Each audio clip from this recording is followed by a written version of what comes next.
Welcome back to my channel. और आज आपको बताते हैं कि फ़िरोज़ खान को अपनी तस्वीर सोशल मीडिया पर शेयर करना महंगा पड़ गया। फ़िरोज़ खान ने अपनी और अपने बेटे की तस्वीर सोशल मीडिया पर शेयर कर दी, जिसमें वो अपने बेटे के लिप्स पर प्यार कर रहे थे। तस्वीर देखते ही लोगों ने कमेंट सेक्शन में आकर तूफ़ानी बदतमीजी मचा दी और फ़िरोज़ खान को बुरा भला कहने लगे।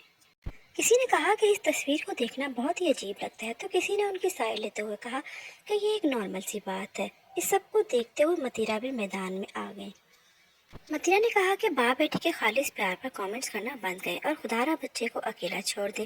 बाप और बेटे का इस तरह से प्यार करना एक नॉर्मल सी बात है। प्लीज़ लोगों को हर्ट करना बंद करें। आपके इस बारे में क्या राय है, अपने कमेंट्स का इजहार ज़रूर कीजिएगा। और अगर हमारी वीडियो अच्छी लगी हो तो उसे लाइक कर दीजिएगा। अगर आपने हमारे चैनल को अब तक सब्सक्राइब नहीं किया है तो ज़रूर कर लें, ताकि हमारी हर आने वाली वीडियो आप तक आसानी पहुंच सके। मिलते हैं नेक्स्ट वीडियो में, तब तक के लिए अल्लाह हाफिज़।